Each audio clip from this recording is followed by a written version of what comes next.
Geometry similarity of ট্রায়াঙ্গেলের উপরে একটি গুরুত্বপূর্ণ কনসেপ্ট নিয়ে আজকে তোমাদের সঙ্গে ডিসকাস করব। কি বলছে যে ত্রিভুজ এবিসি ডিইএফ এর সাথে সিমিলার বা সাদৃশ্য, এদের পরিসীমা যদি 32 সেন্টিমিটার এবং 24 সেন্টিমিটার হয় এবং যদি ডিই 12 সেন্টিমিটার হয় তাহলে এবির দৈর্ঘ্য কত এবং এদের ক্ষেত্রফলের অনুপাত কত।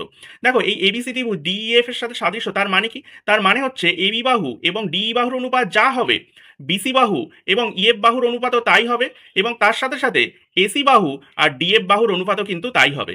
এবার এই অনুপাতটা কার সাথে সমান হবে? না, দুটো ত্রিভুজের পরিসীমার অনুপাতের সাথে। পরিসীমা কি কি? 32 সেন্টিমিটার আর 24 সেন্টিমিটার। এদের অনুপাত কত হবে? 8 দিয়ে গেলে 4 অষ্টে 32, 3 অষ্টে 24, মানে 4:3 বা 4/3। বাহুর অনুপাত পেয়ে গেলাম। কি জানতে চেয়েছে? ডি এর ভ্যালু হচ্ছে 12, এবির ভ্যালু কত হবে? তাহলে কোথা থেকে পেয়ে যাবে? এই যে এবি বাই ডি, এখান থেকে পেয়ে যাবে। এবি বাই ডি মানে কত? 4/3।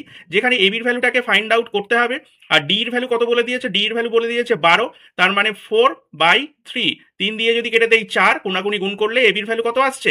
এবির ভ্যালু চলে আসছে 16।